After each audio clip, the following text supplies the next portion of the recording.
আমার ছেলেকে মারছিল, ছেলেকে বাঁচাতে গেলে আমাদেরকেও মারেছে, কাপড় জুতা চিড়ে ছাড়ে দিয়েছে, শরীরে হাত দিয়ে গোটা মারধর করেছে, আমাদেরকে মারধর করেছে, মহিলাটিকে ভুলটা ভুলটা মারেছে, আমার স্বামীটাকে মারেছে, আমার ছেলেকে মারেছে।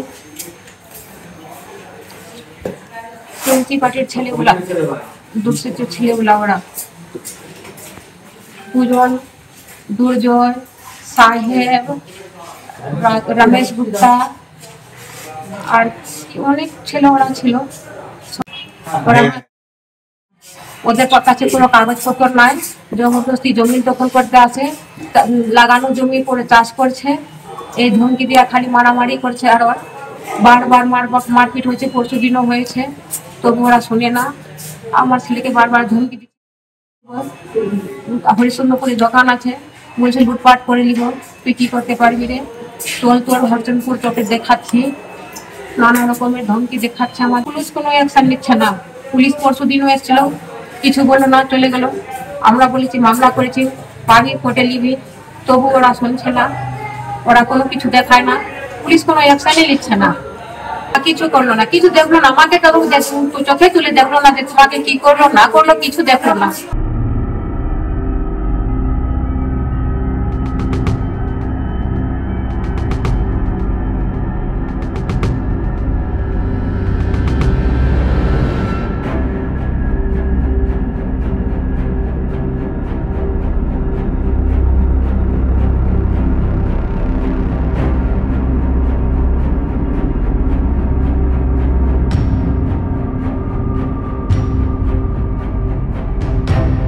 জমিটা কিনি, জমির মালিক যিনি কনক সরকার, তিনি দাঁড়িয়ে থেকে, এই যে আপনি বাউন্ডারি দেখতে পাচ্ছেন, প্রায় 450 ফিট বাউন্ডারি করা আছে।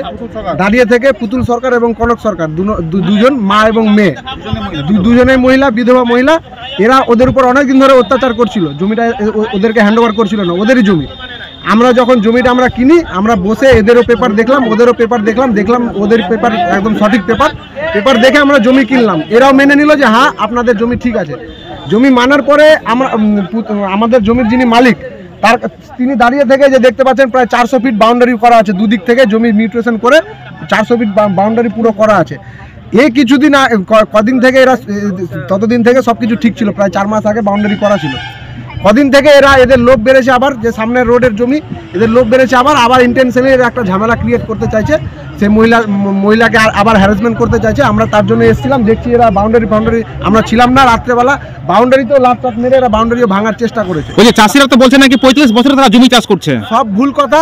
যদি তারা 45 বছর থেকে চাষ করতো, তারা কেন বা বাউন্ডারিটা করতে দিল? তাহলে এখানে এই জমিতে জমির মালিককে দেখা যাচ্ছে না কেন? জমির মালিক বয়স্ক মহিলা জমি আমাদেরকে দিয়ে দিয়েছে, আমাদের কাছে পেপার আছে, পেপার আমরা দেখে তারপরে পেপার আমরা করেছি। এরা থানাতে দ্বারস্থ হয়েছিল, এরা কোর্টেও গেছিল ইনজাংশন জারি করার জন্য, সেই ইনজাংশন জারিও কোর্ট খারিজ করেছে। তো সঙ্গে কি পেপারস আছে আপনাদের? 100% পেপার আছে।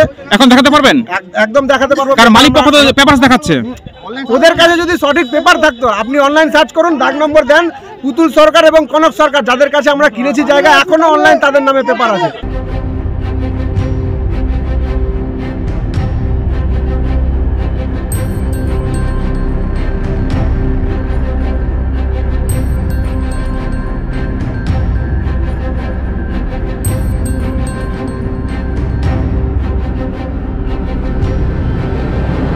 হরিশ্চন্দ্রপুরের তৃণমূলের শ্রমিক সংগঠনের সভাপতি নিজে উপস্থিত থেকে জমি দখল করাচ্ছেন।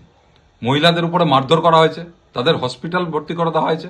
অবৈধ জমি লেনদেন এবং সেখানে দালালি করা, জমি দখল করা এদের একটা কাজ হয়ে দাঁড়িয়েছে। এর থেকে একটা পরিষ্কার, আমরা যেটা বলে আসছিলাম, সারা পশ্চিমবঙ্গ জুড়ে তৃণমূলের নেতা, জনপ্রতিনিধিরা সর্বত্রই বিভিন্ন জায়গায় লোকের জমি দখল করা, সরকারি জমি দখল করা, আজকে এই জমির দালালিতে ওতপ্রোতভাবে জড়িত হয়ে গেছে।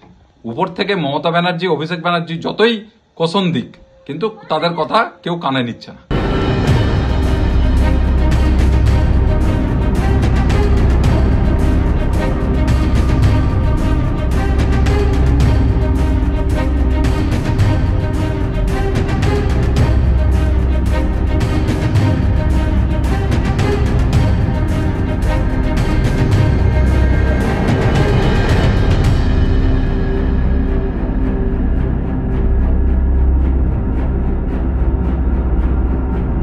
কোনো ধরনের জমি দখল থেকে শুরু করে কোনো anti social activities Trinamool Congress সমর্থন করে না। হরিশ্চন্দ্রপুরের যে ঘটনা আপনারা বললেন সেখানকার ঘটনা আমাদের গোচরে নেই, আপনাদের মাধ্যমে শুনলাম।